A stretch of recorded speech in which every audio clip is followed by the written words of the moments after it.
Ladies and gentlemen, welcome to today's ceremony, celebrating Southern Connecticut State University and the inauguration of its 12th president, Joe Bertolino. I'm Dr. Bill Leopold, the Master of Ceremonies for today's event. Please stand and join me in welcoming the members of our processional. I ask that you remain standing as they enter the auditorium. Please welcome our external delegates representing colleges and universities. They'll be followed by our campus delegates from administration, staff, deans, and faculty. They'll be followed then by the platform party for today's ceremony.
Ladies and gentlemen, please join me in welcoming our special group of delegates, featuring students and former students from every institution where President Joe has former worked in his career.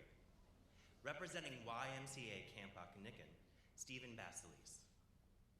Representing St. James High School, Michael Dads, with Joe's godson, Kevin Dads, and his other son, Michael Dads. Representing Rowan University, Thomas G. Representing East Stroudsburg University, Raphael Saylor.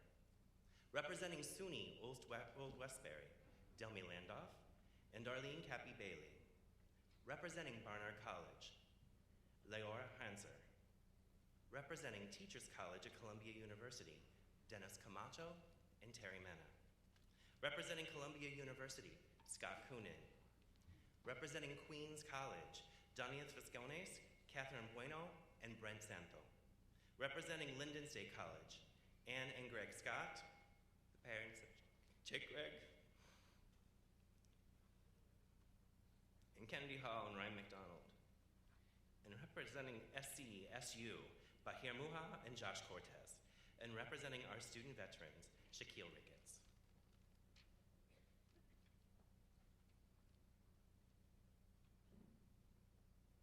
How about a round of applause for all of our delegates joining us today?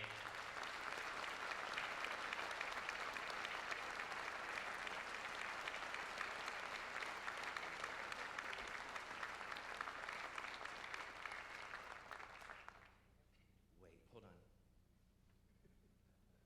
Where's Joe? Ugo, it was your job to take care of him. Okay, hold on. Hold on. Let me give him a call. I don't understand what's going on here.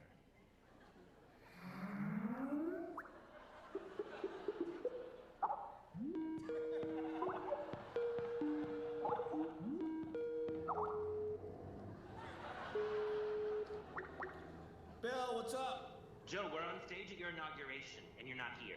Relax, relax. I'm only running a little bit late. We'll be there soon enough. Besides, everything will be all right. I love the joke, but there's no time for that. Just get over here, please. It'll be fine, it'll be fine. Listen, I just need to pick up some friends on my way to the inauguration to bring them by, okay? I'll see you soon. All right, sounds good. Uh-oh, that didn't sound too good. That's all right. He gets stressed out about these things. You know, besides, with the women's swim team, how about if we sing? Yeah! Nice. Here we go. Okay, orientation ambassadors, we're headed to inauguration. Just a small town girl, living in a lonely world. He took the midnight train going anywhere. Just a city boy, born and raised in South Detroit. He took the midnight train going anywhere.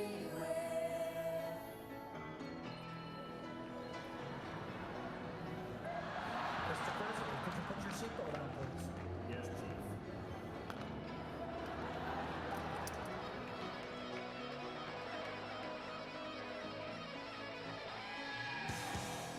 A singer in a smoky room.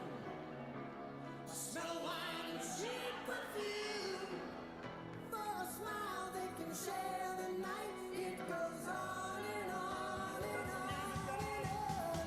Strangers waiting, looking down the boulevard. Their shadows searching in the night. Street lights, people,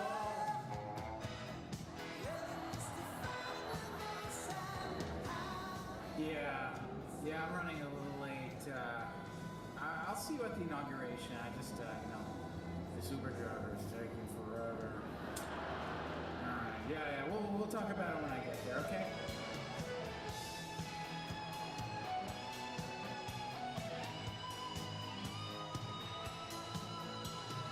don't stop believing. Hold on to the feeling. Street lights,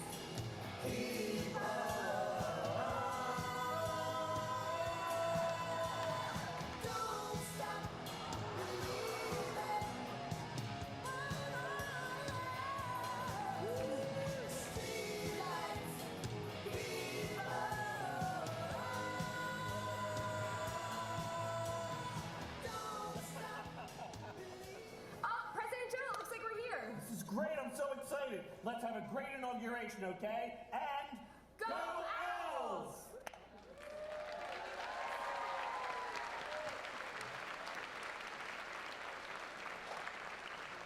Ladies and gentlemen, please join me in welcoming our student delegates and President Joe.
ask you to be seated.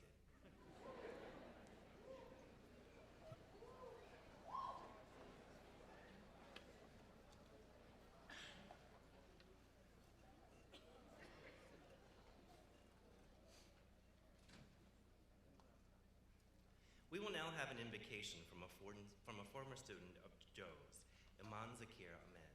Zakir was born in Bangladesh and moved at the age of 3 to the United States, where he was raised and educated. He graduated with a BA in history, and education from Queens College, where he also served as the president of the Muslim Students Association. During his term as the MSA president, President Joe, who was then VP Joe at the time, honored him with the Humanitarian Award for his outstanding service to the Queens community. Zakir completed the memorization of the Holy Quran under the tutelage of one of the most renowned experts in the world. He studied the Arabic language in Cairo and attained a diploma in classical texts from Cambridge Islamic College in the United Kingdom. Zakir served as a Religious Life Fellow at Columbia University, is now a special advisor to the university chaplain. 2 weeks from today, Zakir will be graduating with an MA in Islamic Studies and Christian-Muslim Relations from Hartford Seminary in Connecticut. He and his wife both are educators from the New York State Department of Education. Zakir is the father of a beautiful little 17-year-old girl, Miriam, who is today here to support her daddy and his good friends, President Joe. Zakir?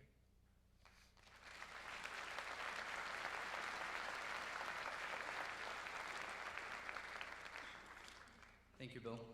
Good morning, ladies and gentlemen.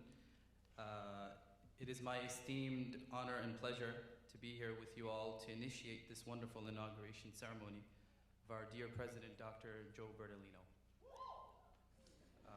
Following up the amazing entrance, it's going to be a bit hard, but hopefully we can do a good job. There's a saying in our tradition that says, whoever is not thankful to people is not thankful to God. So, many thanks to Dr. Joe for all that you've done and will continue to do. And a special thank you to Southern Connecticut State University and the entire team that has worked tirelessly to put this beautiful program together. A little over 7 years ago, when I was serving as the president of the Queens College Muslim Students Association, Dr. Joe, who was serving as the vice president of student affairs at the time, attended one of our largest events. And at the end of the event, he came up to me and whispered, this was one of the best events we've had all year. And we want to invest in a chaplain for our Muslim students on campus. Now, this was unprecedented in the history of Queens College. We never had a Muslim chaplain before. So it was Dr. Joe that initiated that. Until this day, his former office continues to take care of the salary and the logistics behind the Muslim chaplain on campus. This is just one example out of the many examples that is illustrated through the great character and vision of Dr. Joe. His care and support for all people, irrespective of who they are or what they believe in, is what makes him so awesome. I wish him much success in this new journey of his. There's no doubt that President Joe will take Southern Connecticut State University to new heights and bring about incredible results through his visionary leadership. With that being said, we will make a small invocation prayer. I will recite in Arabic at first, and then we will conclude in English. أعوذ بالله من الشيطان الرجيم. بسم الله الرحمن الرحيم. الحمد لله رب العالمين. الرحمن الرحيم. مالك يوم الدين. إياك نعبد وإياك نستعين. اهدنا الصراط المستقيم. صراط الذين أنعمت عليهم غير المغضوب عليهم ولا الضالين.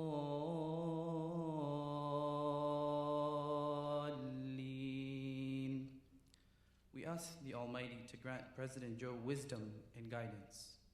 May his time in Southern be full of goodness and success. Through his support and service, may the next generation of young people be empowered so that they too can become great leaders and leave a lasting imprint in our world. Amen. God bless.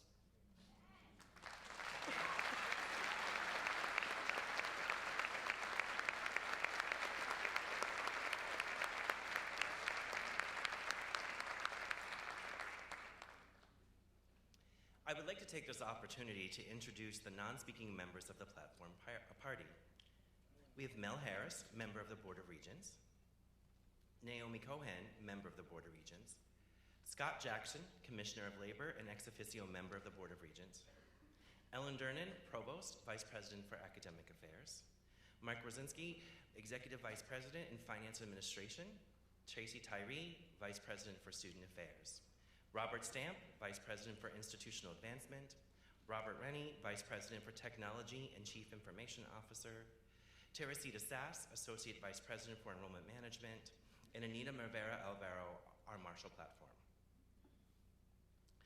Now that all the faculty, students, and delegates have been assembled, these inauguration proceedings are convened. It is my honor and privilege to introduce Lawrence Donardis, President Emeritus of the University of New Haven, and member of the Board of Regents for Higher Education.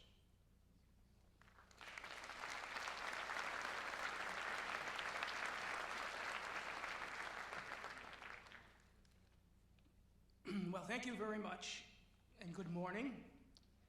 It's my high honor and personal pleasure to be here on this extremely important occasion in the life of this great university.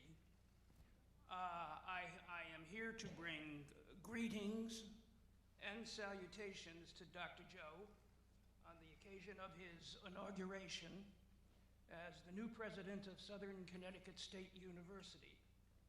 I do so on behalf of the Board of Regents of the Connecticut State Colleges and University, which is a system of 17 institutions of higher education. There are some other board members who are with me this morning. They have been mentioned as being on the stage, but I would like to point them out again. Merle Harris, if you would stand, Naomi Cohen, if you would stand, and Mr. Jackson, Commissioner of Labor, who is a member of our board.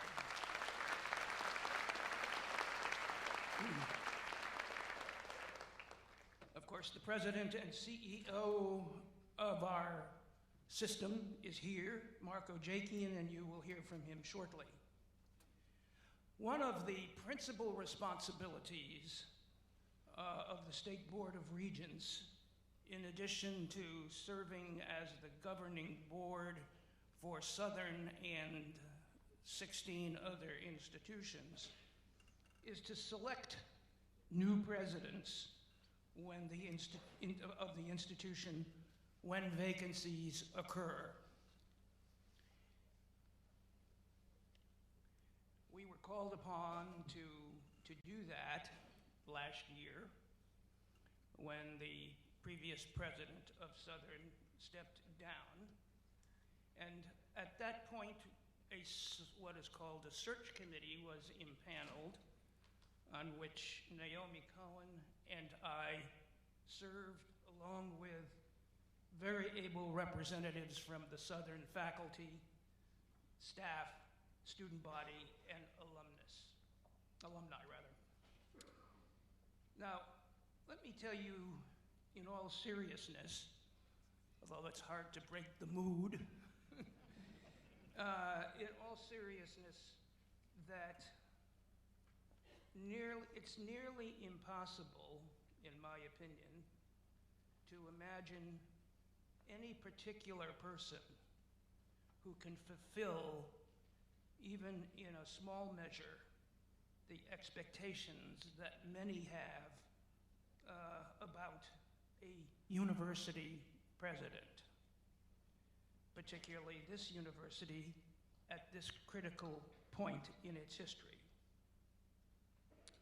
And yet we chose, in our very methodical way, from among nearly 100 applicants from all over the country, we had some few come to Connecticut to be interviewed. It's a very measured process. And then we select. I think, however, had we seen that video first, I won't finish the sentence. I will say, I think we chose wisely and well. And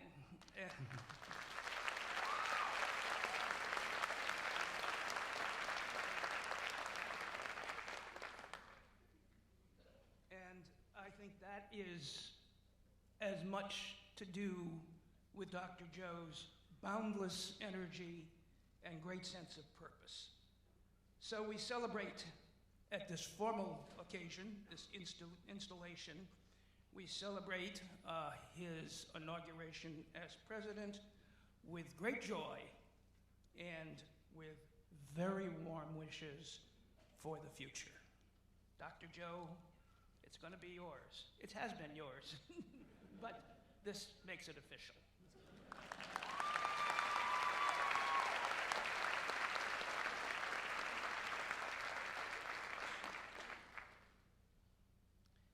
Greetings from Vermont, and now we're bringing greetings from the Green Mountain State for Nolan Atkins, the interim president of Linden State College.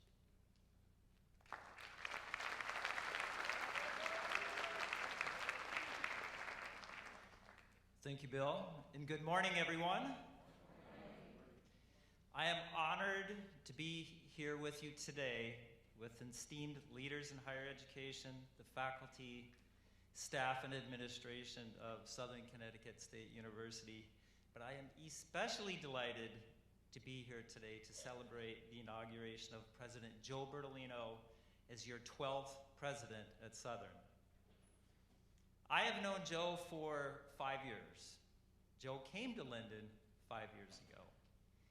And as I can clearly see here at Southern, he made a great impression on our students, our faculty, our staff.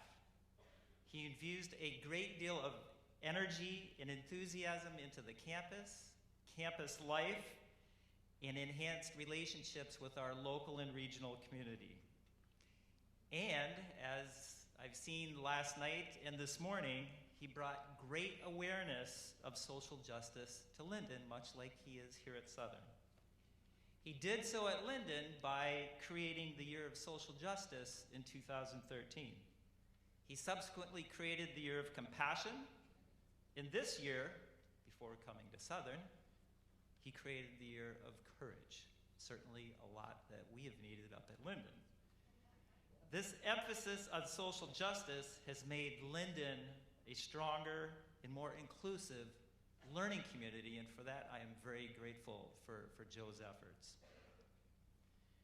The other lesson that we learned from Joe in his time at Linden is the value of relationships, and oh my gosh, can you see it here at Southern. As a faculty member, I asked Joe to come speak to my first year seminar class about leadership. Joe noted that leadership was about creating meaningful relationships.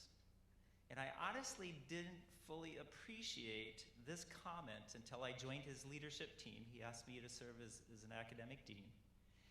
And then witnessing commencement last spring. I can't tell you how many Linden students walked across the stage beaming with joy, receiving their diploma, but giving Joe a big bear hug or a high five on their way across the stage. Our students loved Joe. They loved his and valued his focus on their experience at Linden, and clearly that's happening here at Southern.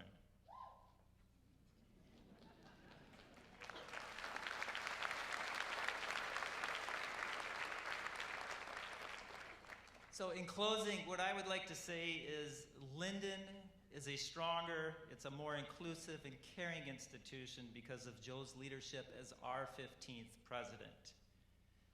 To the students of Southern, you have a gem of a president in Joe.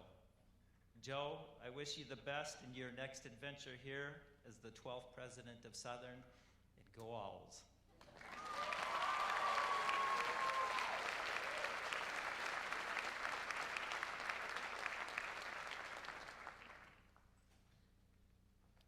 And now bringing congratulations from the alumni, Chris Borovich, President of SDSU Alumni Association.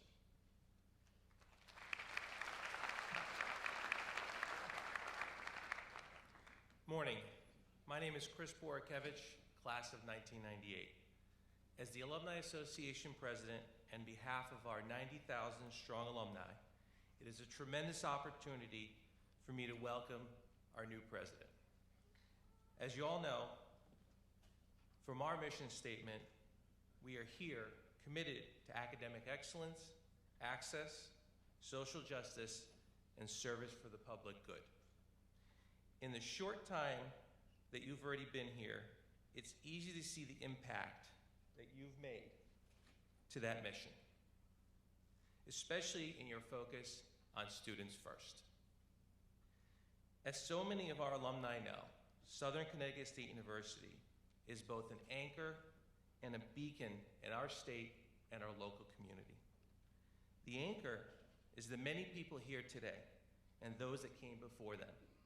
The vast majority of our students, 90%, come from our community and return to our community as alumni educators, healthcare professionals, civic and business leaders. Southern is a beacon for all those longing to empower themselves with an education to pursue their own version of the American dream. I say proudly that we here at Southern still strive for that beacon to include accessibility in a time where access to higher education is becoming harder to attain. President Joe, our alums are proud to give you our full support, welcome you and your family to our family, and to continue our traditions and for you to innovate new ones, like the AV department, obviously. We very much recognize and thank you for your enthusiasm, passion, commitment to the empowerment of our entire university community. Congratulations and welcome.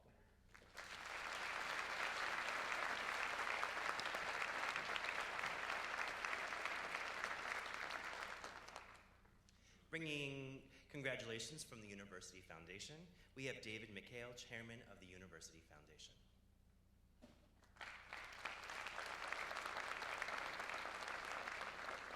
Good morning.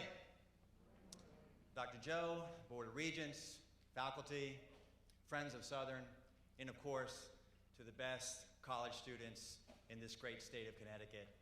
Good morning. As a 1982 School of Business graduate from what was then Southern Connecticut State College, and now the chairman of the foundation board, I've had an opportunity to stay connected with the university, and it has brought me great pleasure. Pleasure to celebrate both in this morning's presentation and inauguration, but also to tell you that all the members of the board wish for the best for this administration, this team, and these students.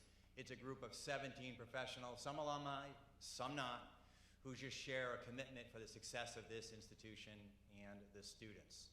The mission of the foundation is to help Southern grow a culture of giving, to manage our endowment, and to grow that endowment, to use for scholarships and important university programs and social justice causes.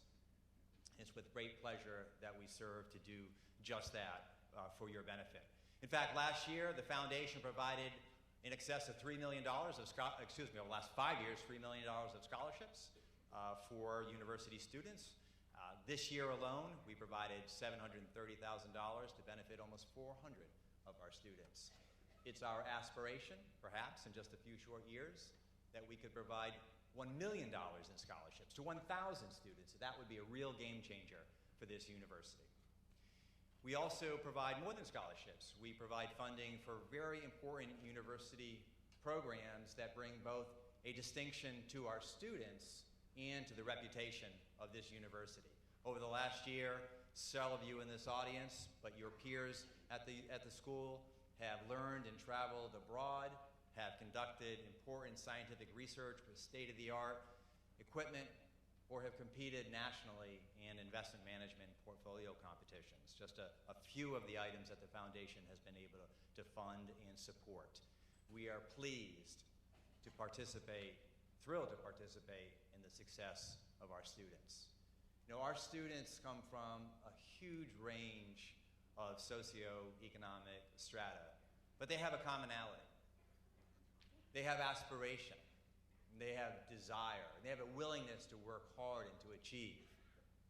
They want to contribute, they want to lead, and they want to make a difference in this world. The foundation, the administration, the Alumni Association want to help you position yourselves for success.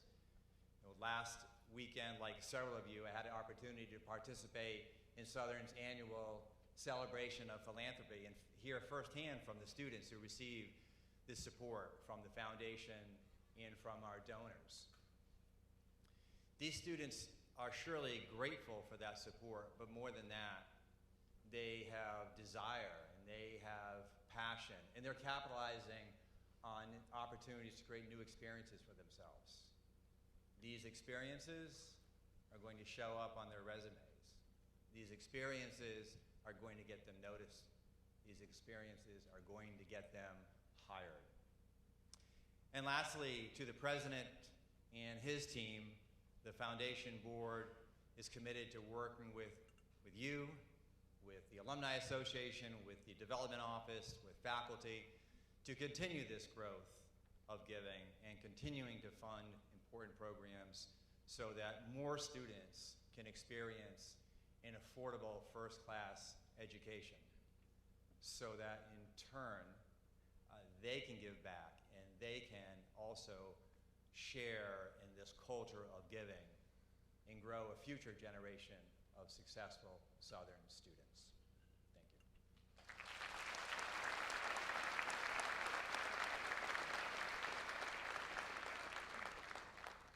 Bringing congratulations from the student body, Kaylee Menders, President of the Student Government Association.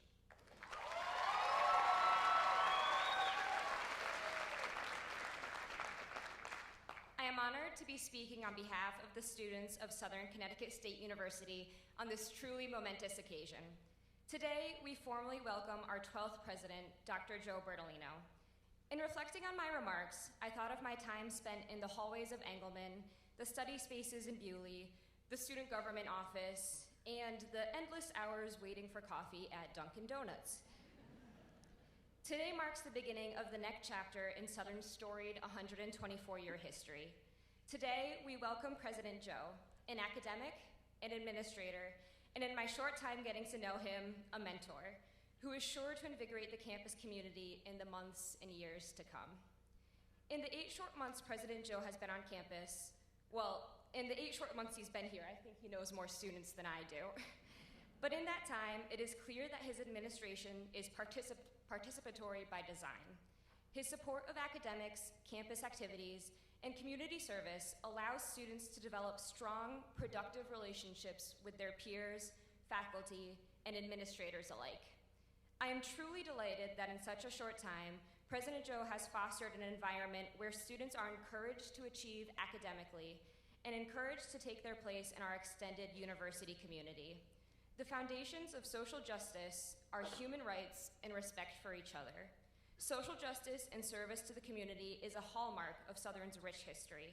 President Joe's transformative leadership in the areas of social justice, civic engagement, and service will reinforce the message that we are educated in the classroom and we serve outside the classroom. It is with tremendous excitement that on behalf of the undergraduate students, I formally welcome Southern's 12th president, Dr. Joe Bertolino.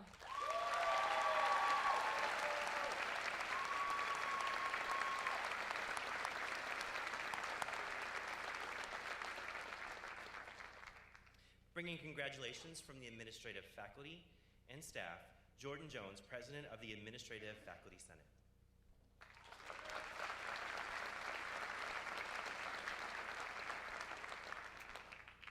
Good morning. Bill, if I could we have Maria come up here and help me with this? If that's okay? All right, thanks. Maria.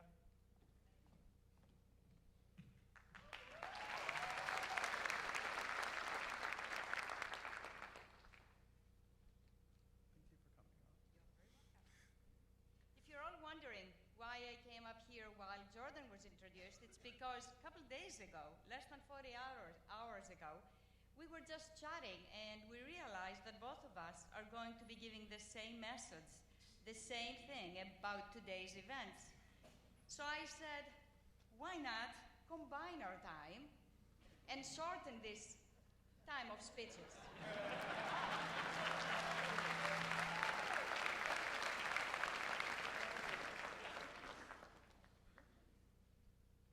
So, good morning to everybody, special honored guests, delegates, former students, acquaintances of President Joe, Board of Regents Representative Larry DeNardis, President Ojakian, honored guests of the platform, the person of the day, President Joe, and of course our students.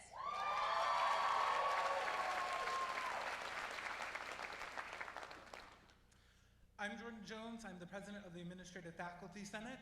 And I'm Maria Diamandis, the president of the Faculty Senate.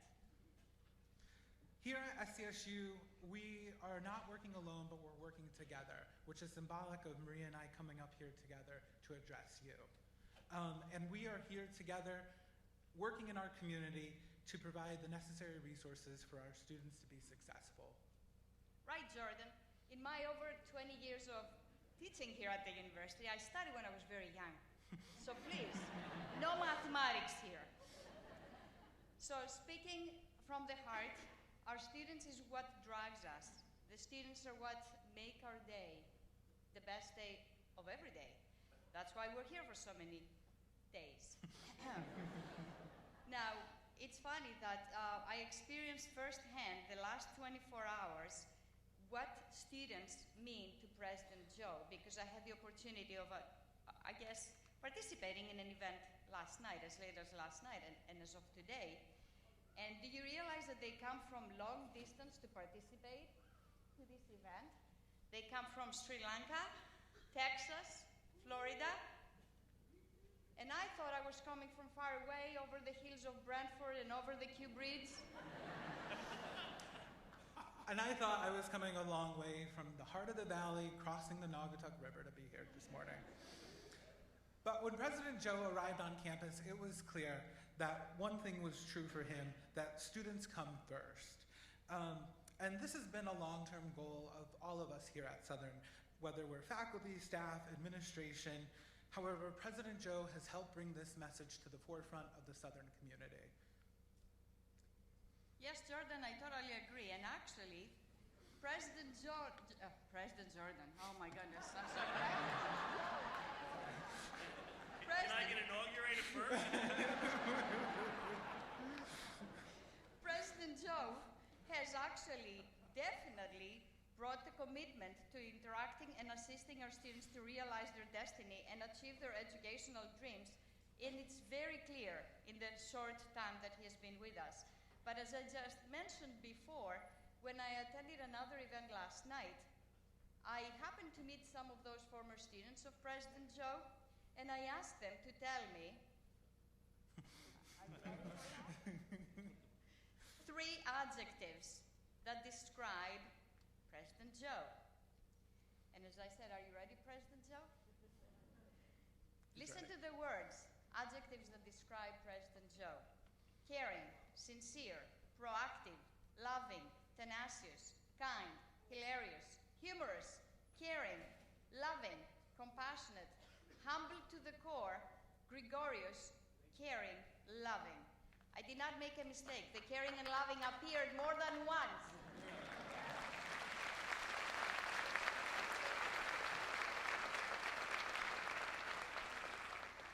Clearly, these are attributes that we are also seeing in President Joe in the short time that we've had to already interact with him. Southern is a diverse institution committed to academic excellence, social justice, and service for the public good, and President Joe has underlined this in his personal mission on academic excellence and social justice. As a matter of fact, President Joe has challenged the Southern community to make Southern one of the top social justice universities in the state. That's right, and in addition to that, President Joe arrived here a few months ago and he gave us his 5 personal values. civility, compassion, dignity, kindness, and respect. Or as I told him one time, C square DKR. The mathematics in me just jump out, what can I say? But he has also charged us to have our students follow those 5 values. And these are values that we try to do that every day, not only amongst ourselves, but to our students. So Maria, you know what? I think it's interesting that his former students shared those adjectives about Joe because they're the same things that we've seen in Joe since he's been here. Since your arrival, Joe, you've been making a difference by reaffirming our mission and goals. So speaking on behalf of the Administrative Faculty Senate and our colleagues throughout the university, we thank you, we congratulate you, and we wish you the best success as we move forward together. Tito Jordan.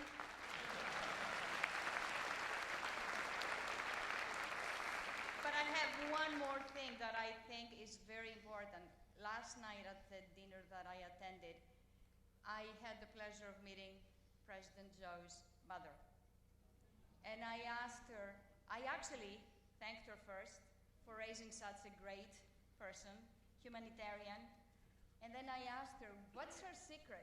Because as a mother, of course, I want to know, have I missed something? And you know what she answered? 3 things that she tried to instill in Joe: faith, family, education.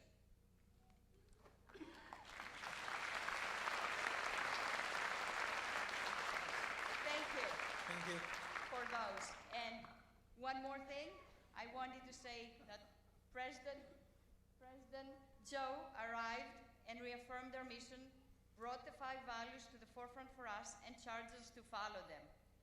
With your permission, President Joe, I'd like to charge everyone to live with those 5 values. Take them at heart and keep them there when you make the decisions of your life, serious as they might be. Let's all work together to also secure the success of our students in the endeavors and the dreams that they hold. On behalf of the SCSU Faculty Senate, we welcome you, we thank you, and we congratulate him and wish him the best. Thank you. Thank you.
How about another round of applause for our a cappella group, Notorious?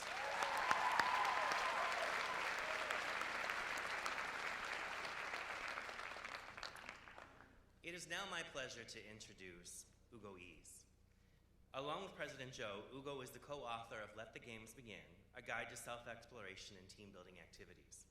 He holds his master's in urban affairs and attends the Phillips School of Nursing at Mount Sinai Beth Israel.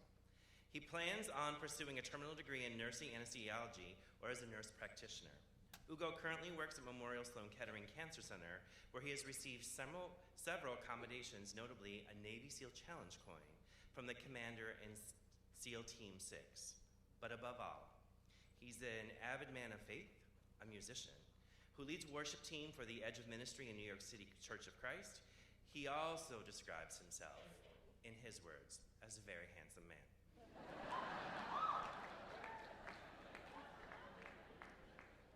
I'm happy to present Ugo Ease.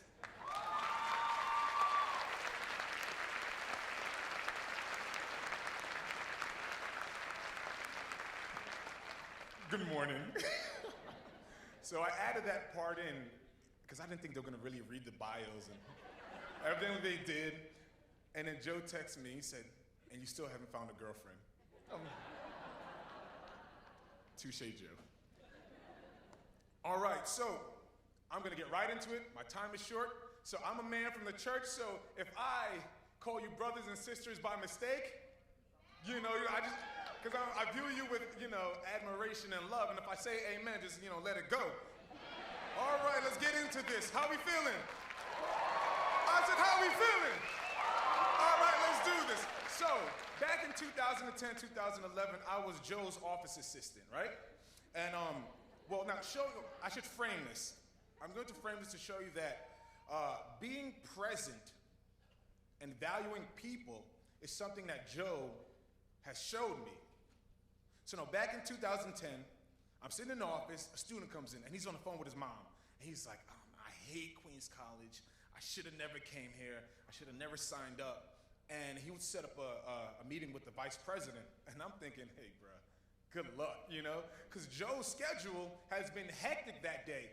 He's zipping in and out of the office. And if you've ever worked with him, you'll know what I'm talking about. When he's super busy, he starts humming to himself, and he's focused. So now, Joe's not in the office, and a student comes in, and he's talking to me. And then Joe comes flying in, and I say, well, there he is, And Joe's about to walk right out, but I say, Joe, this guy wants to speak with you. I'm not expecting Joe to stop, but he does. He says, how can I help you? And then not only that, the student starts explaining his situation, and then Joe takes him to 2 seats, and they sit down. And a major thing happens. Joe tilts his body towards him and just listens. And that blew me away. So now I work at Memorial Sloan Kettering Cancer Center on a surgical day platform where people come in for surgery, and it's probably one of the most anxious, frightening days of someone's life. Because you're literally putting your hands in someone else's life. You don't know what your diagnosis is gonna be, or you've received a terrible diagnosis anyway, and you're trying to get treated. Now, I've met several people there. And as a unit assistant, I'm not performing any procedures. I'm not touching patients as a nurse would.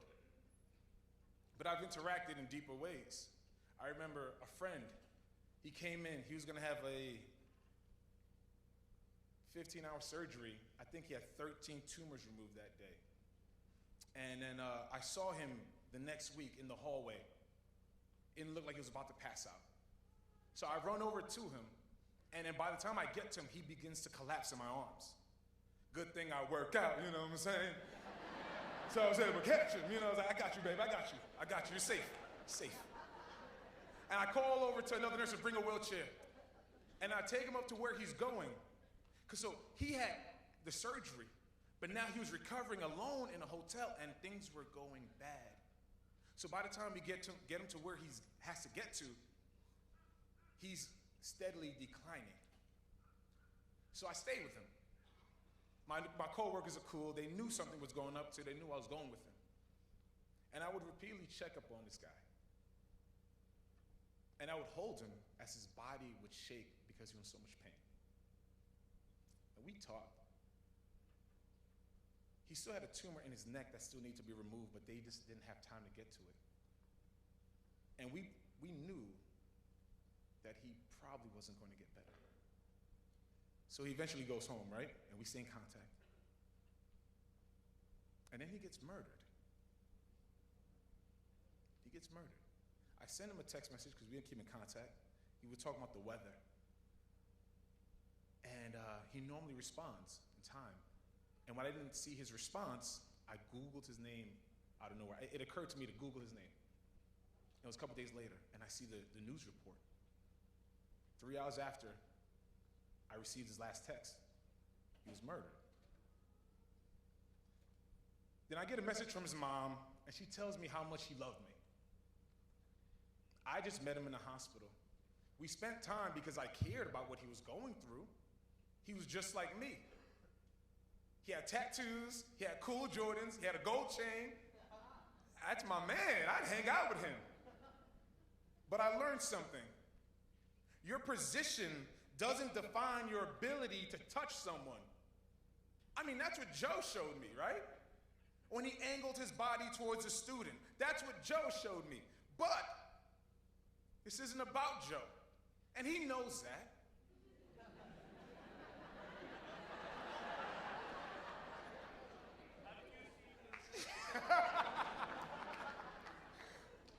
Hear me out on this.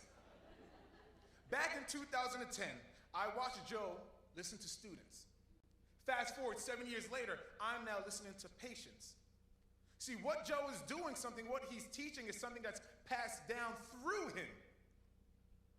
It came from his mom, his dad, but it came from somewhere else before it got to them, and it's going through and it's traveling. Now, whether you believe in a higher power, doesn't matter what you believe, something is present here.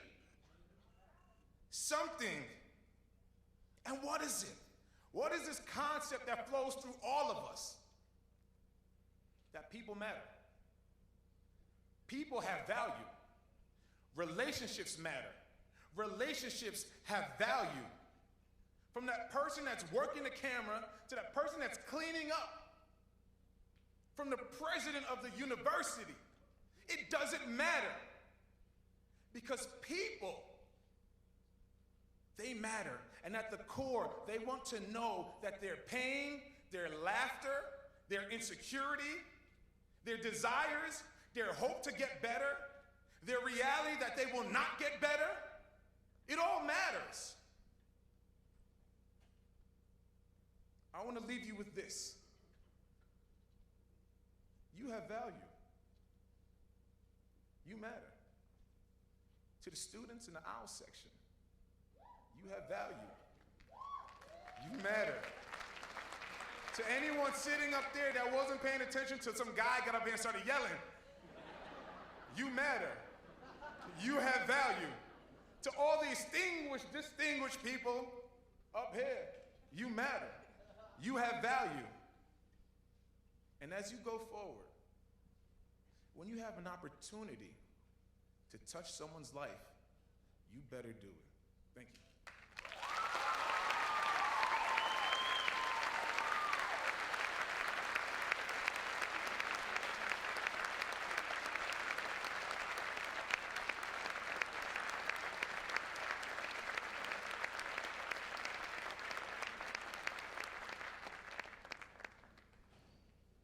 It is my pleasure to introduce Dr. Patricia Cormier, President Emeritus of Longwood University in Virginia, an institution that's one of 15 four-year public institutions in the Commonwealth of Virginia. She served in that capacity for 14 years and moved the institution to a position of academic excellence in program offerings, including the addition of a 4-year state-of-the-art nursing program with high levels of technological support, in the formation of the Cormier Honors College for Citizen Scholars. Fundraising during the presidency reached $500 million in endowment growth, capital, and program support. She's currently the executive director of the Askew Penson Center for Professional Development and was introduced to Joe when she was the director of the Askew New President's Academy. Dr. Cormier.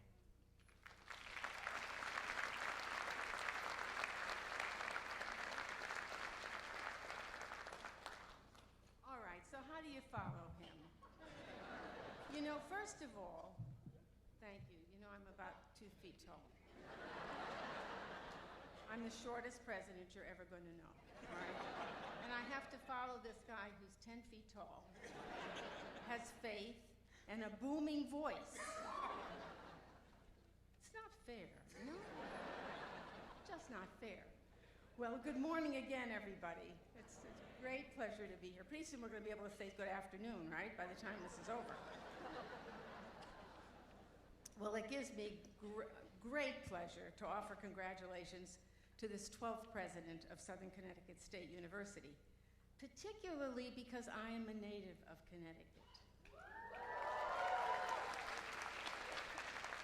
I don't think Joe knew this, all right? I was born and bred in both Westport and Stratford. Yes, now I happened to marry my high school sweetheart, who's also a Connecticut native. He was from Fairfield. So you know we're true Connecticutites. We know what we're talking about.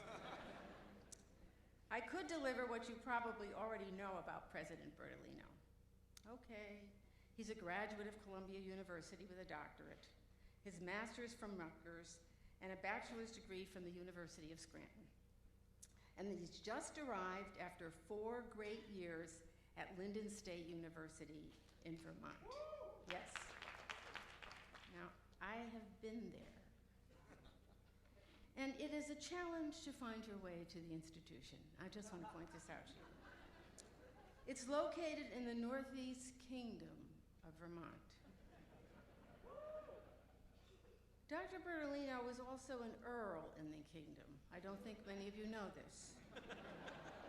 With vast land holdings and lots of mountains. I have seen, by the way, his tax return, so I think we're okay.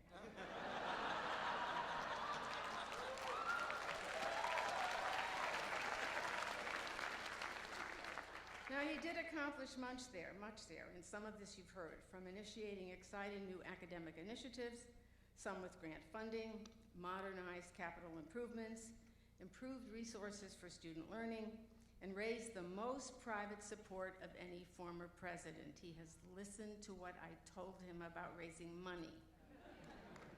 It's all about you, the students. That's why we do it.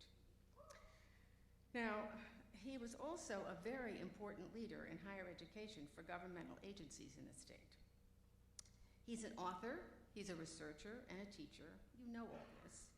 His passion is about student success and access to higher education. His goals for Southern Connecticut University are to raise its institutional profile, and it sure has done that today. Expand community outreach and partnerships, implement strategic enrollment and retention initiatives, and streamline students' paths to earning a degree. His research will continue, namely about the DREAM Act, to assist undocumented students, developing campus communities, fostering campus social change, leadership development, service learning, creating multicultural worldviews, and LGBTQ student issues. But you know all of this. I would rather tell you what you do not know about Dr. Bertolino. And I want you to remember that you heard it here. And I got it from a good source, but I'm not revealing who yet. I would wager that you do not know about his extraordinary ability to play the accordion.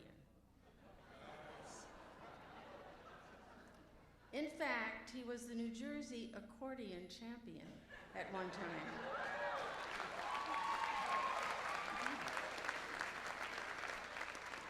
And this is no small feat in a place where most of the population plays the accordion. He has several awards to demonstrate his prowess, and it is disappointing, frankly, that the inaugural committee did not include a performance by him. Perhaps, with some encouragement, he would agree to an accordion concert in the future.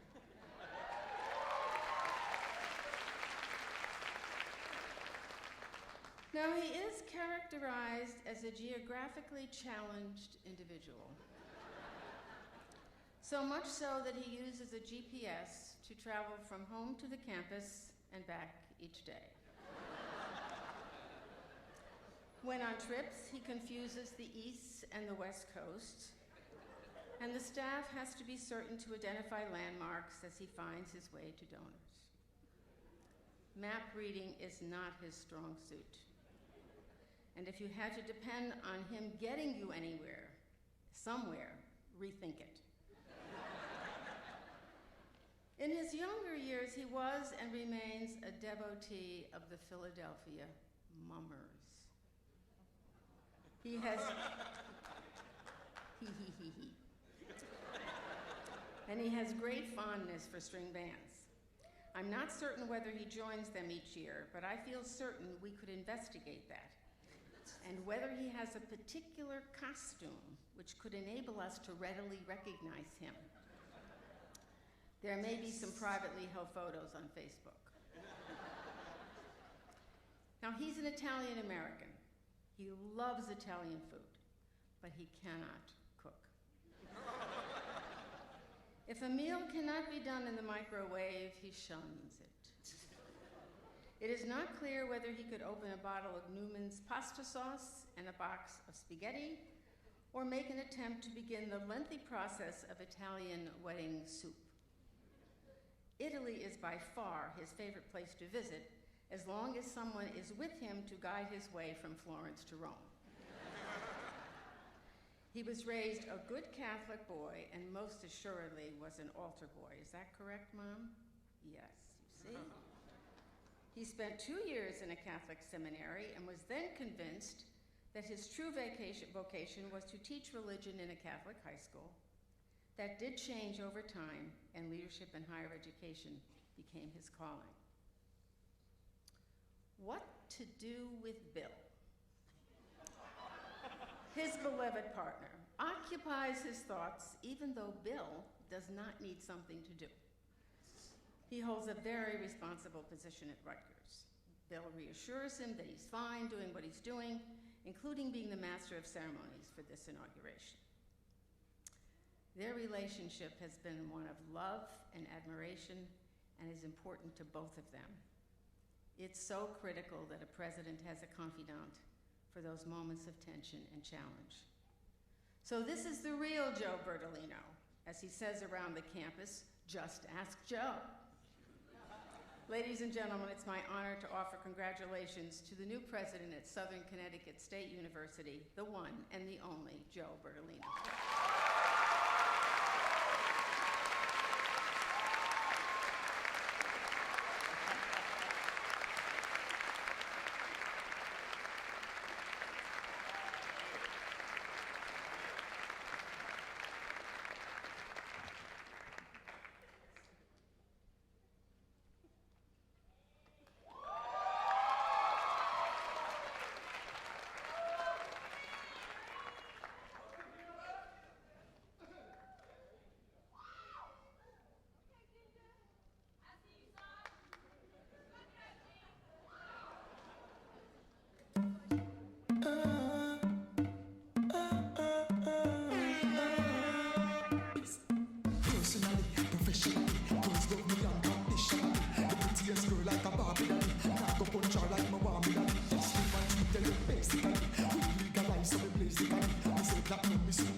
Another round of applause for our Caribbean Student Association dance team.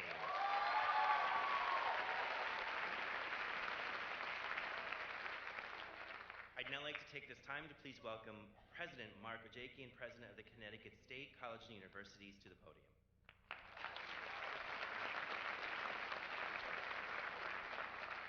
I never have to move the mic up.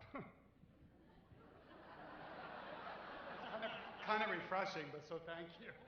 Always bringing it down. Thank you. It's a pleasure for me to be here this morning. I'm going to be very brief because I am the only thing standing between Joe and his installation. And I think that's why we are all here today. I do want to say, though, that after seeing the video, I fully understand why Joe is always late to the meetings we have. Next time, if he brings ice cream, he'll be more excused. But no, I'm here today as well to offer my congratulations along with everybody else. You've heard from people who have known Joe for many, many years. I want to thank his parents for being here and for what a great job they did in getting him to this point.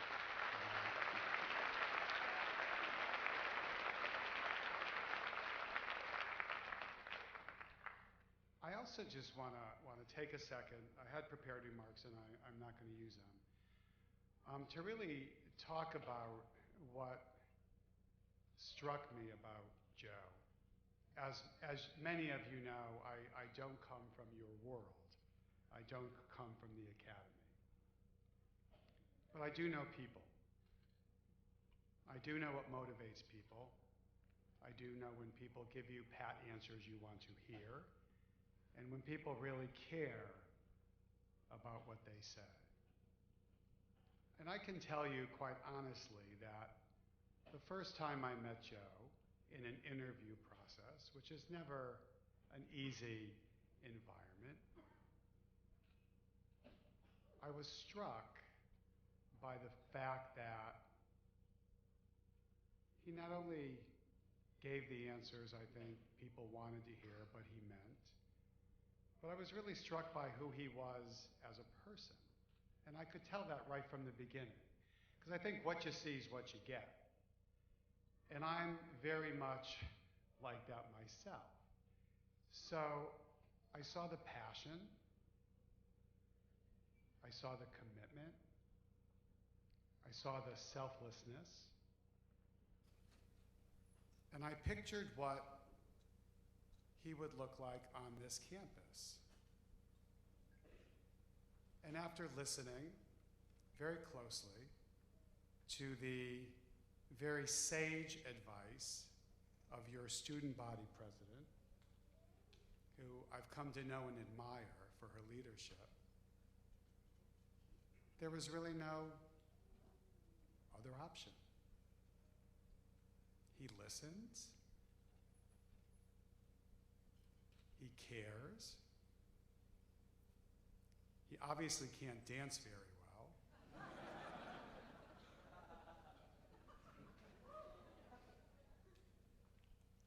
But as I've witnessed his first months here, it has struck me how much he wants to learn. He has not come into this environment and just said, this is what we are going to do. He has really listened to everybody. He's really taken his time to understand what this institution is all about, what this community is all about, and what the greater state of Connecticut is all about. You know, a leader has to lead in both good and bad times.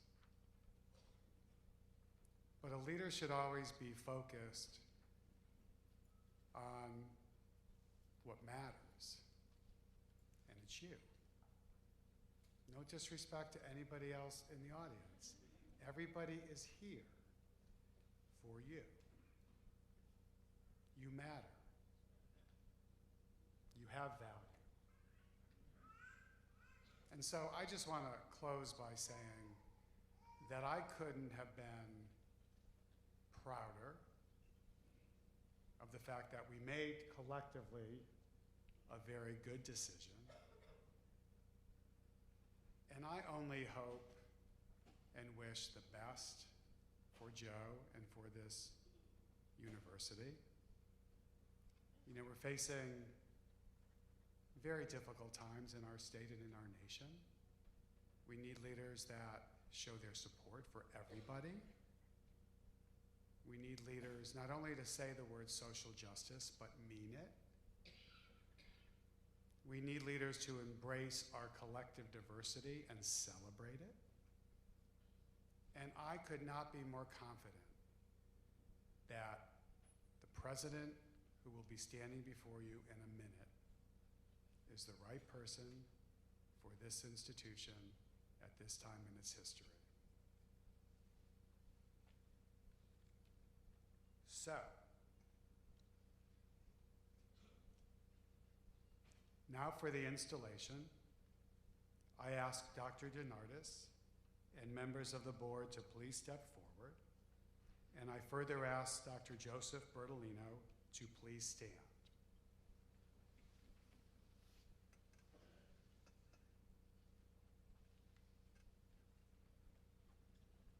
As president of the Connecticut State Colleges and Universities, it is my great pleasure to present Dr. Joe Bertolino for installation as the 12th president of Southern Connecticut State University.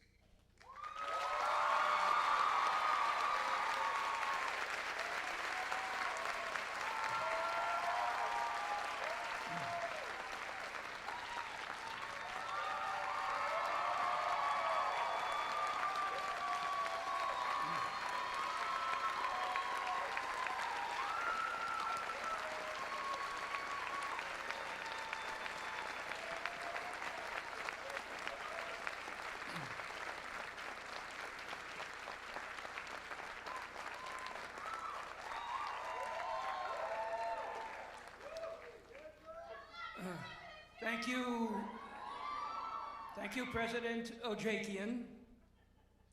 I now ask Maria Diamantis, Kaylee Menders, and Jordan Jones to step forward and join us for the investiture.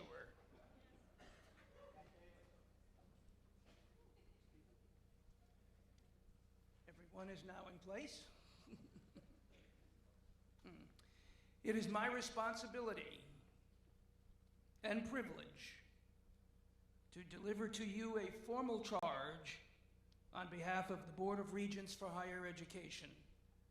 As directed by the board, you are hereby charged to advance the academic excellence of Southern Connecticut State University through its teaching and research, to provide the people of Connecticut and the students who attend the university with educational opportunities of excellent quality in the liberal arts and sciences and in the professional fields in its undergraduate school and graduate school.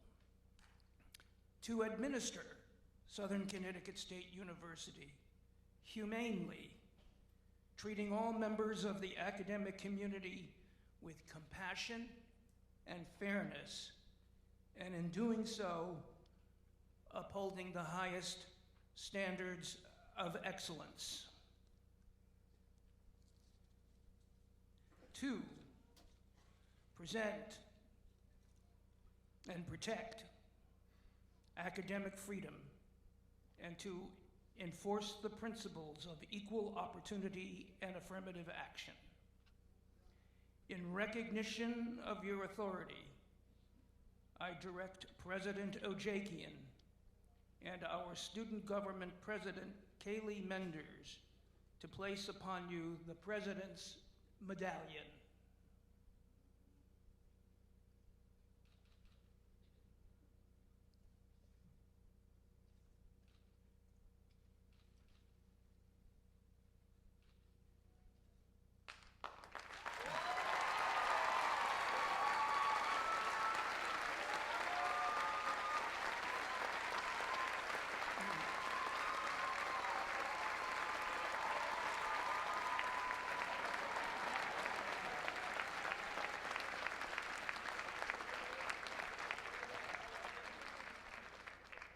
Further, as a symbol of the authority of the university which you are now entrusted to lead, and all the responsibilities of scholarship which are therein implied, I ask Maria Del Montes from the Faculty Senate to present you with the University Mace.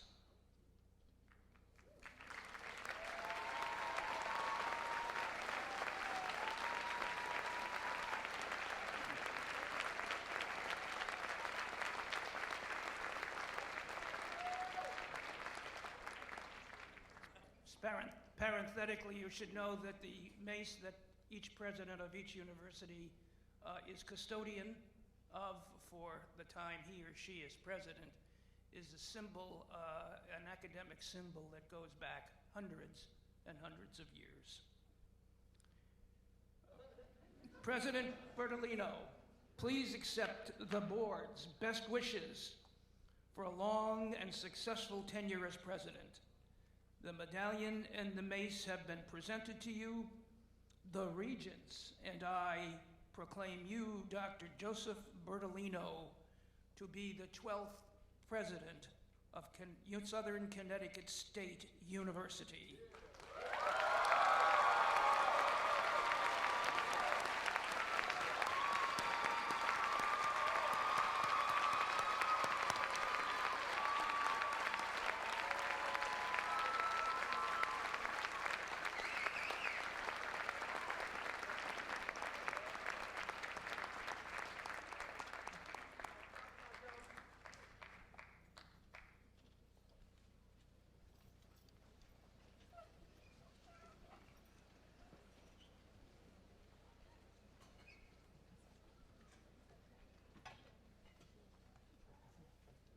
How we doing?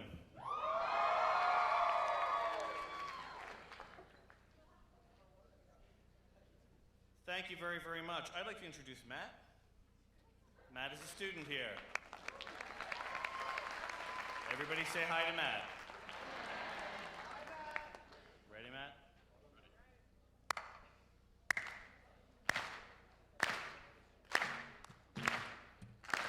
Because I'm happy, clap along if you feel like a room without a roof. Because I'm happy, clap along if you feel like happiness is the truth. Because I'm happy, clap along if you know what happiness is to you. Because I'm happy, clap along if you feel like that's what you want to do. Go, Matt.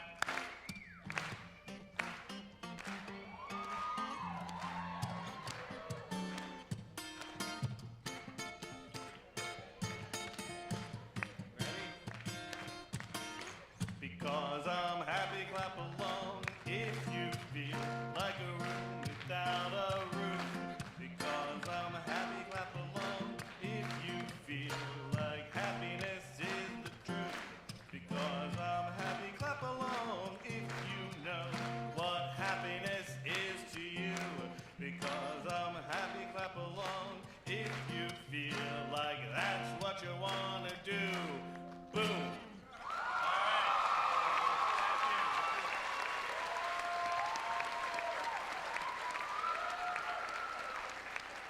Let's give it up for Matt.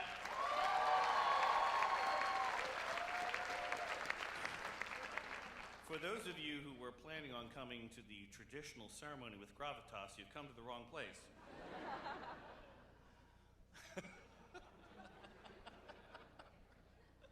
Oh God, I hope I'm employed after tomorrow. Thank you very much for finding your way to Southern Connecticut State University. I am happy because all of you are here today to celebrate the wonderful community that is Southern.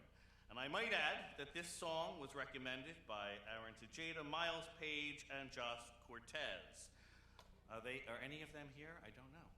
But anyway, okay, we got you. Other recommendations included Faux Rida, Fetty Wap, and of course, a boogie with the hoodie. Mr. Hoodie was here last week. With 3,500 students on the lawn. We wouldn't have wanted to go, trust me. I am happy because earlier today we welcomed some important leaders from government who were here earlier.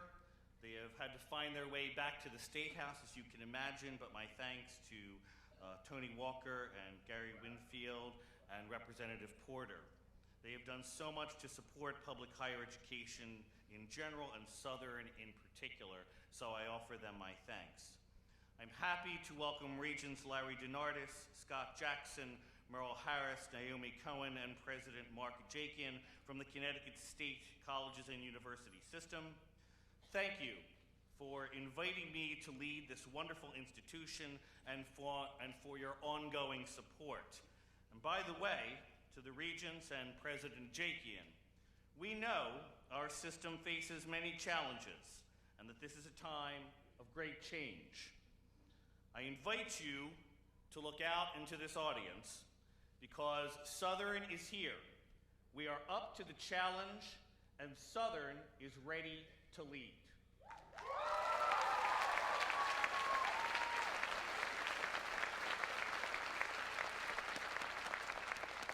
I'm happy because we have guests here who represent the past history of Southern, Interim President J. Philip Smith, Christy Adante, the daughter of President Michael Adante and her 2 children, and Ann Whitman, the niece of President Hilton C. Bewley. I'm honored to be this university's 12th president, but I am only a link in the chain of leadership that goes back 124 years. I'm happy because I have a great leadership team that provides me with advice and counsel, isn't afraid to rein me in when my grand vision loses touch with reality, and has quickly learned it's best not to present me with thorny issues too early in the morning, especially before I've had my first cup of coffee. So thank you to Ellen, Mark, Tracy, Bob, Rob, and Teresita who are out here on the back row. Thank you very much. I am happy because we have a talented, caring faculty who have been open, honest, supportive, and encouraging. I've lost count of the number of meetings we've had, the number of classes I've been invited to. They've encouraged me to lead, by the way, a healthier lifestyle. I mentioned in passing when I first arrived that I need to lose a little weight and get a bit healthier, and the result was that the exercise science department assigned me a trainer, Senior Steve Freitas. Is Steve here by chance? Steve is right there. This is a cheat week, Steve. The nursing department assigned me student nurses. The students in public health conducted an assessment of my health behavior, and the students from family counseling came over to give me a therapy session.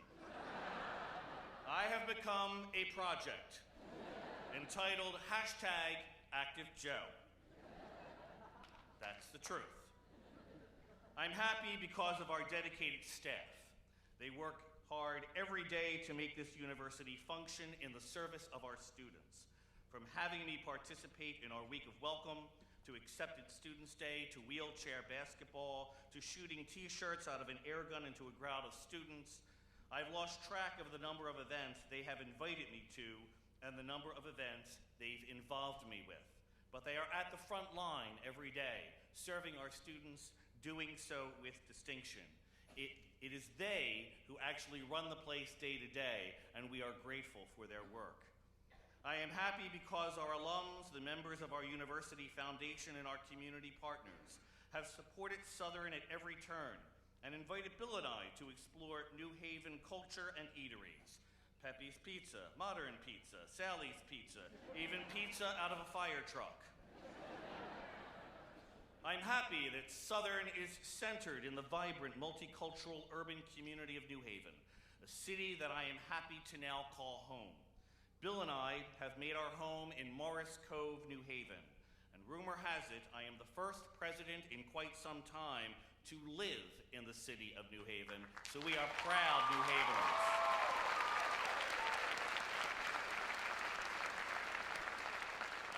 Most importantly, I'm happy because I'm here today with students past and present, students from every institution I've ever worked at, including, of course, our students from Southern Connecticut State University.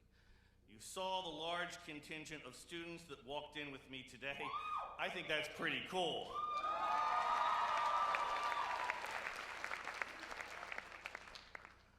Our students are the reason we are here and why we do what we do every day. Now, they haven't been shy to welcome me, asked me to take a selfie, to do the dad.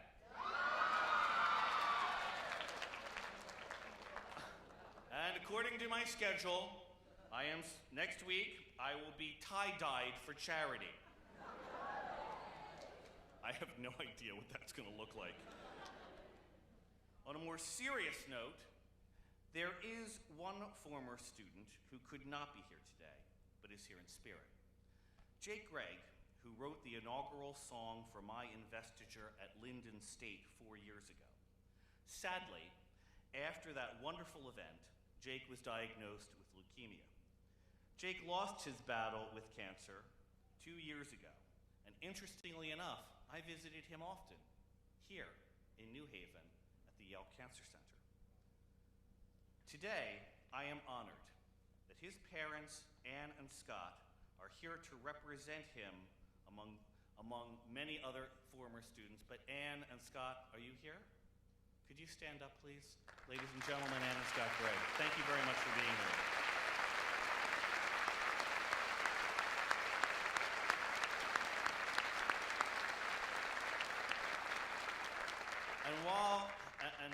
And since they have stood, I've been doing this for the last 24 hours. If you are a former student of mine, I can't help myself. Could you please stand?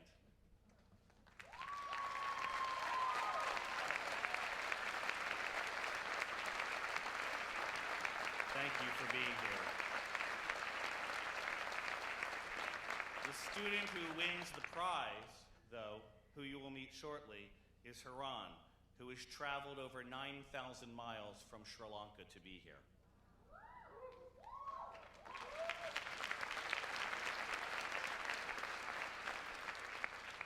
You get frequent flyer miles, right?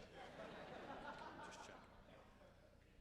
Finally, I'm happy to look with love and thanks to my family and friends who have come from near and far to the Elm City, including longtime mentors from my first professional higher ed job at East Stroudsburg University to my more recent colleagues at Linden State.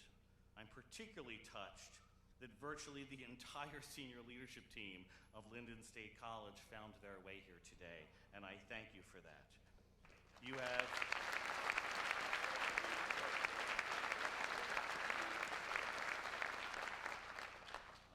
to many of my mentors, Patty and others who are out in the audience, I want to thank you for your support, your mentorship, your counseling. I owe you all a debt of gratitude. I see Stephen, who was 9 when I first met him, as one of my first campers when I was a counselor at YMCA Camp Okanagan 33 years ago. His eldest son, Matthew, where are you, Stephen? I see you. There you are. His eldest son, Matthew, is my godson. I see Michael. Yeah, we can give him a round of applause. Isn't that nice?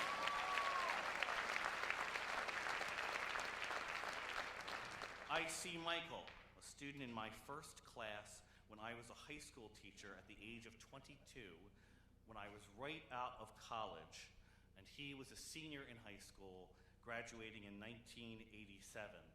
30 years ago. His son, he's here with 2 of his sons, Kevin and Michael. Kevin is actually my godson. Where are they? There they are.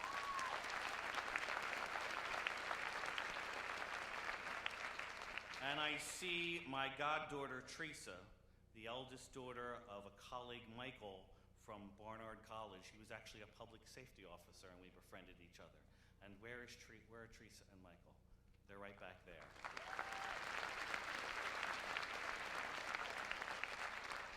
It means a lot to me that so many of my former students have found their way here to the Elm City. And my hope is that I will be able to continue the work that I am doing so that at some point you will come to visit as well. Good for you. I also want to thank my family, my parents, Joe and Eileen Bertolino, my mother-in-law, Linda Gibbons, sister-in-law, Jen, and my niece and nephew, the twins, Sydney and Lance. They're right here. Raise your hand.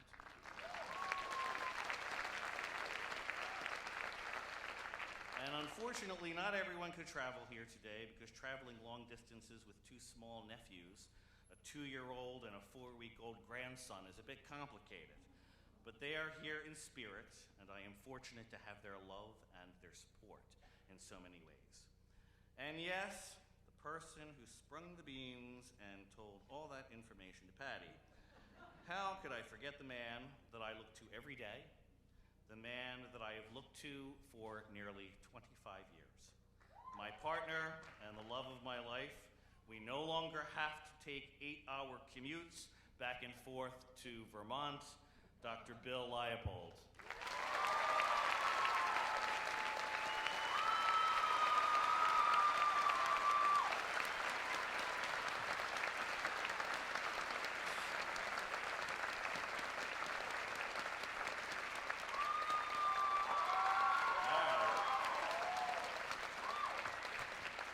Don't overdo it now, I have to live with him. This has been an incredible extended week, and there's more to come, highlighting student success, faculty achievement, our dedicated alumni, our commitment to social justice, and the wonderful diversity of our campus community. It truly has been a celebration of Southern and an example of how we do indeed build community.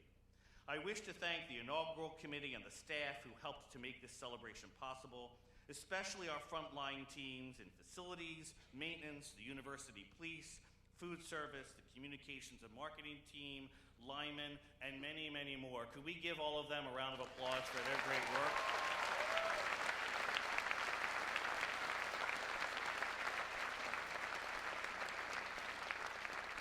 And finally, a very special thanks to the team that really runs the university. Charmaine Lloyd, Margaret Huda, and Roland Rigos from the President's Office staff. They keep me honest and, well, they try to keep me on time, President Jakin. It's not their fault, I'll own that. Mostly they just try to keep me, you heard earlier, I really still can't find my way anywhere. So they help me from getting lost, or at least they try. And where are they? Stand up, raise your hand, there they are. Thank you very much. Now, I need to pause just for a second, and I'm actually going to come down. I need to pause. This wasn't in the script. Just hold on. Hold on. Ladies and gentlemen, I would like to introduce to you my parents, Joe and Eileen Bertolino. Stand up. Stand up. Come on. Come on. Yeah, you got it. Turn around. Turn around. Turn around. Turn around. And Joe and Eileen Bertolino will celebrate their 54th wedding anniversary next week. And we have a little something. Put this on my father's, put that on your head, Dad. You got it. Thank you, guys. Thank you very much.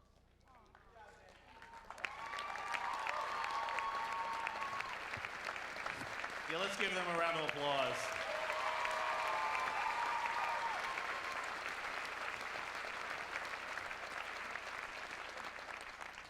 Thank you.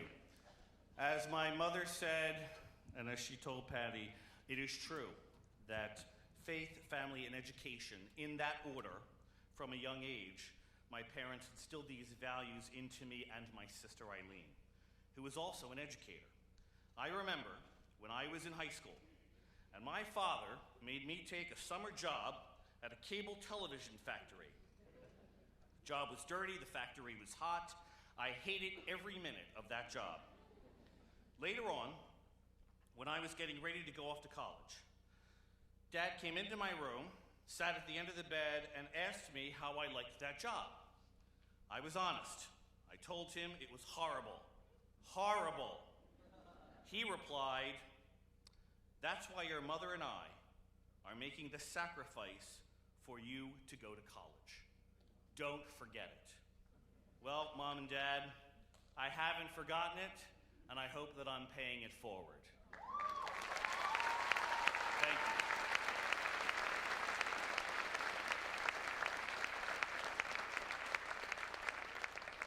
Before my inauguration as president of Linden State, my good friend and mentor, Dr. Peggy Williams, former president of Linden and the president emerita of Ithaca College, advised me that this was an opportunity to say what I otherwise might not have the opportunity to say throughout the academic year, to speak to my values as the president of Southern, to share a different perspectives. That advice still resonates with me today.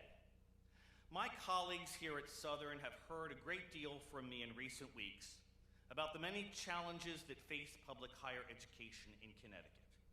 Enrollment, retention, graduation rates, budgetary issues, and how those challenges impact us as an institution.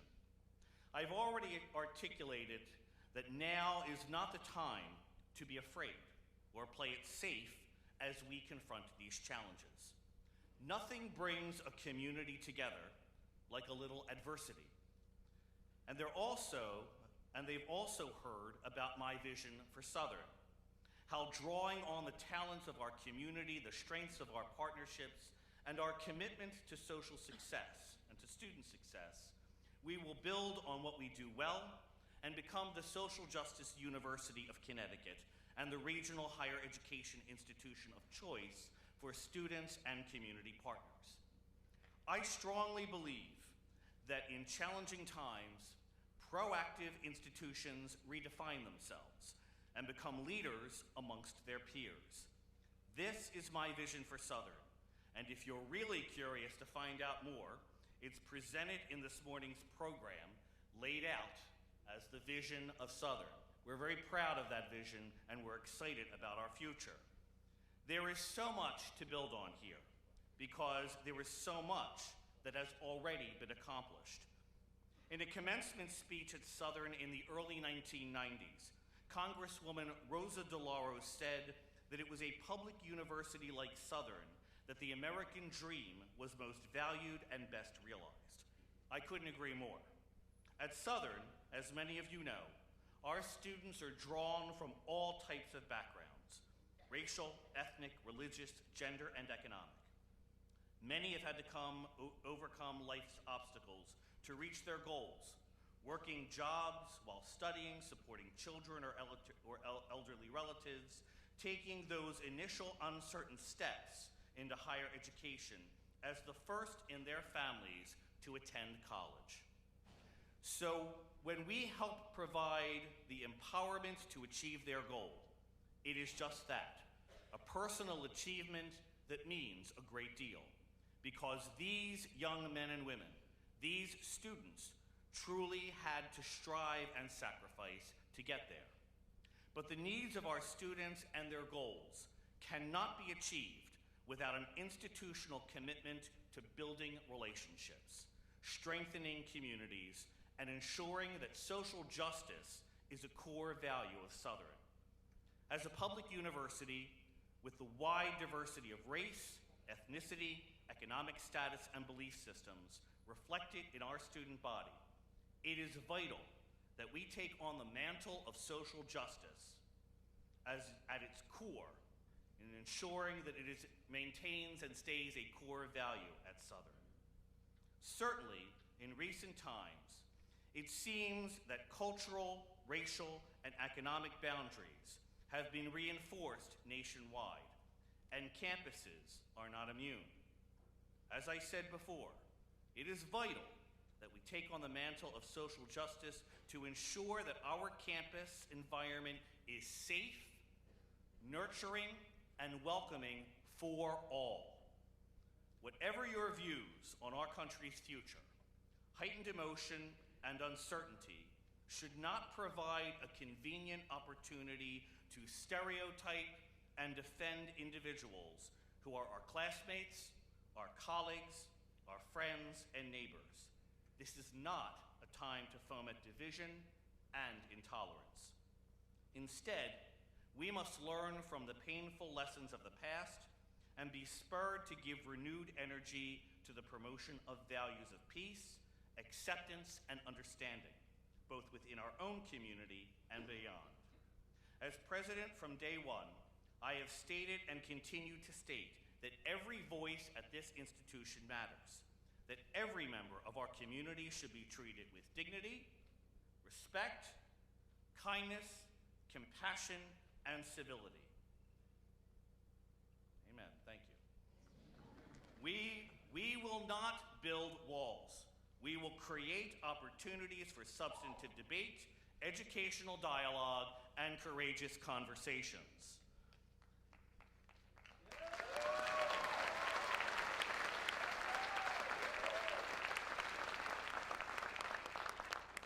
Now, I love to talk with students. I eat twice a week in the dining hall, and every week during my short tenure here, I have been inspired and humbled by their personal stories. In many ways, Southern is a working class university, a real people's university, by the people, of the people, for the people, and that is its true strength. I want the members of this community to know that they are valued, that they are not alone. I want folks to feel that they can put aside their differences, reach out to one another, and help each other out. So here at Southern, I would like to build an ethic of care, as defined by the feminist scholar Carol Gilligan. An ethic grounded in voice and relationships, in the importance of everyone having a voice, being listened to carefully in their own right and on their own terms, and heard with respect. I challenge all of us to instill an ethic of care at Southern by building relationships centered on dignity, respect, kindness, compassion, and civility. We must make every effort to listen, to hear, to understand. Nell Noddings, a philosopher of education from Stanford, who I had the opportunity and pleasure of studying with while a student at Columbia University, reminds us that the purpose of education is not only to intellectually stimulate and challenge students to think critically, but also teach people self-respect, how to get along with others, and how to celebrate life's celebratory moments. That is not entirely an intellectual task, nor is it aimed at entirely intellectual outcomes. Education, as Ronald Kangas from Wayne State University once remarked, is more than books. It is taking the time to cultivate friends and to understand others. I am the product of a Jesuit education. Jerry Zaboski, where are you? From the University of Scranton. Good to see you.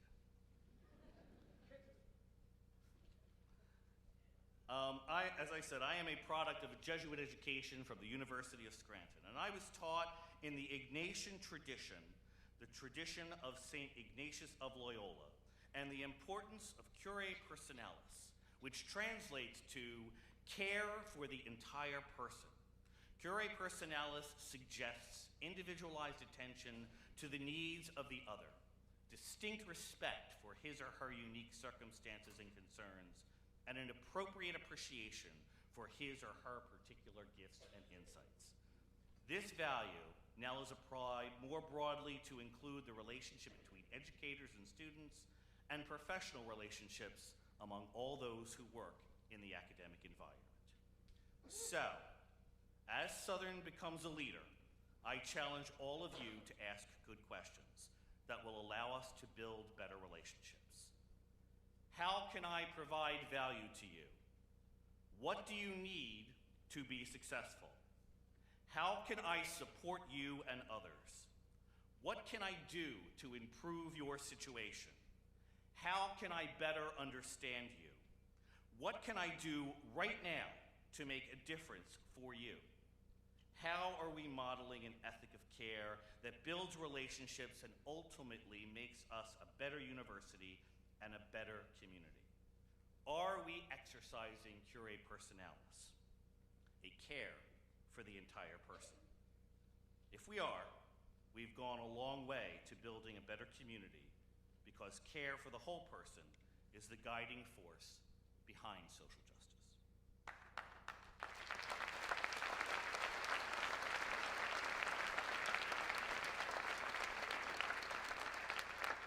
And so, as I always do, I would like to conclude with a story. A kindly old stranger was walking through the land when he came upon a village. As he entered, the villagers moved toward their homes, locked their doors and windows. The stranger smiled and asked, "Why are you all frightened? I am a simpler traveler, looking for a soft place to stay for the night and a warm place for a meal." "There's not a bite to eat in the whole province," he was told. "We are weak, and our children are starving. Better keep moving on." "Oh, I have everything I need," said the traveler. "In fact, I was thinking of making some stone soup to share with all of you." He pulled an iron cauldron from his cloak, filled it with water, and began to build a fire under it. Then, with great ceremony, he drew out an ordinary-looking stone from a silken bag and dropped it into the water. By now, hearing the rumors of food, most of the villagers had come out of their homes and watched from their windows. As the stranger sniffed the broth and licked his lips in anticipation, hunger began to overcome their fear. "Ah," the stranger said to himself rather loudly, "I do like a tasty stone soup. Of course, stone soup with cabbage, that's hard to beat." Soon a villager approached hesitantly, holding a small cabbage he'd retrieved from his hiding place, and added it to the pot. "Wonderful," cried the stranger. "You know, I once had stone soup with cabbage and a bit of salt beef as well, and it was fit for a king." The village butcher managed to find some salt beef, and so it went on, through potatoes, onions, carrots, mushrooms, and so on, until there was indeed a delicious meal for everyone in the village to share. The village elder offered the stranger a great deal of money for the magic stone, but he refused to sell it and traveled on the next day. As he left, the stranger came upon a group of village children standing near the road. He gave the silken bag containing the stone to the youngest child, whispering to the group, it was not the stone, but the villagers that had performed the magic. A great story, reminding us that in difficult times, working together, with everyone contributing what they can, a greater good is achieved. And it's a fitting one for a public institution like Southern during these times. And so, my friends and colleagues, like the villagers, let us begin to make the soup and the magic that comes with it, together here at Southern. Thank you very much for your time and for being here today.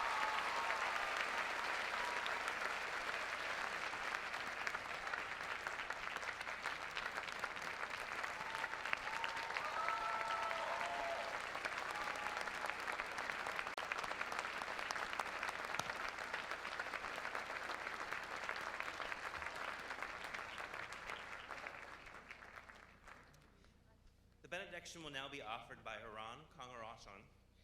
Haran has traveled more than 9,000 miles, if you've heard from Joe, to be here from the tropical island of Sri Lanka, located just south of India.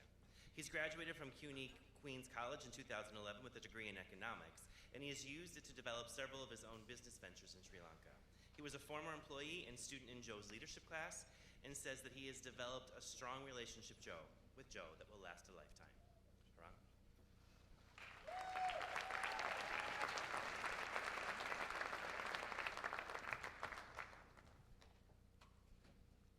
Thank you. In 2008, I started at Queens College, New York, to pursue my undergraduate degree. I didn't have many friends, being new to the area in Queens.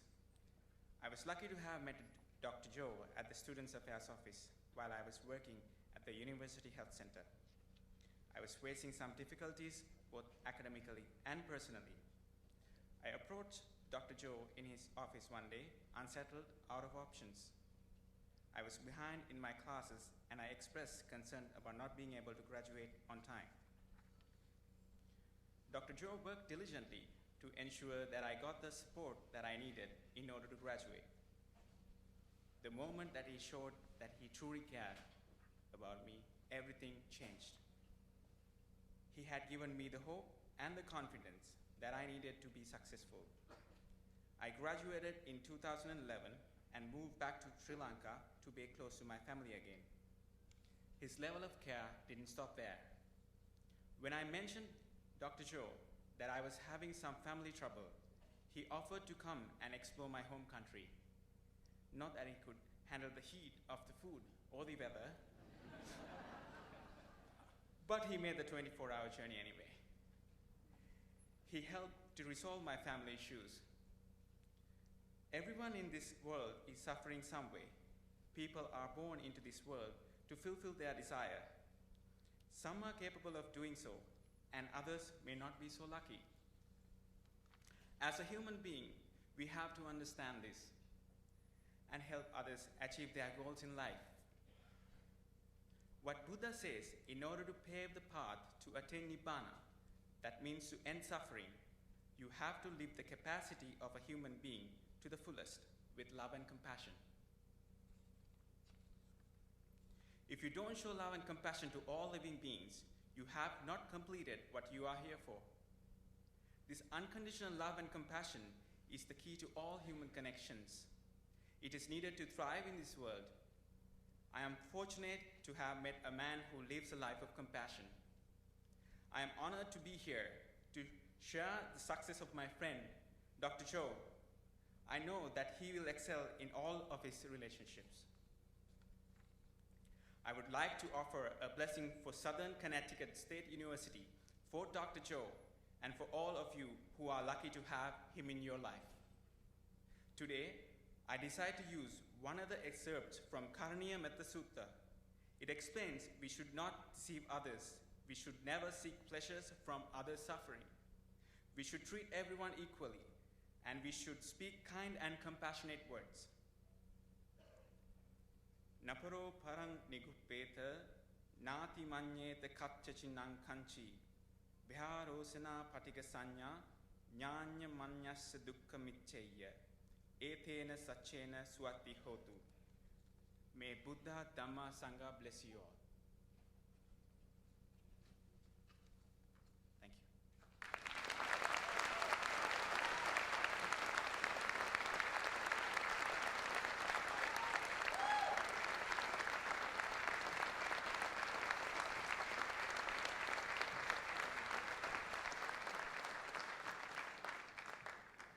Our alumni, faculty, and students are proud of our university and look forward to its bright future.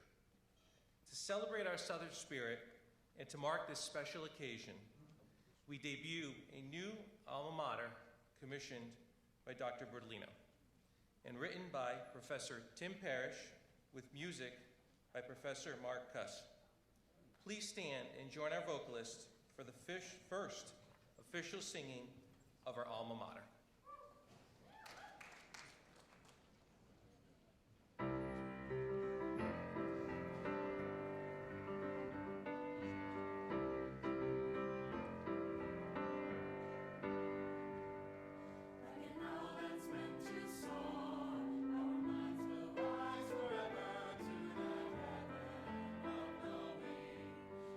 Strive to guide all students to their hearts and